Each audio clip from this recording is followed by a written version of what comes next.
ఎప్పటి నుంచో ప్రజలలో ఒక సందేహం ఉంది. శ్రీకృష్ణుడు గొల్లవాడా లేక యాదవుడా? ఈ ప్రశ్నకు సమాధానం తెలుసుకోవాలంటే వంశకథలోకి వెళ్ళాలి. యయాతి మహారాజు వంశంలో పుట్టినవాడే యదు. యదువంశీయులంటే యాదవులు, చంద్రవంశపు రాజులు.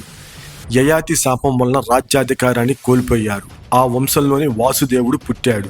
వాసుదేవుడి కుమారుడు శ్రీకృష్ణుడు. అయితే చిన్న వయసులోనే ఆయన నందగోపిడి ఇంటిలో పెరిగాడు.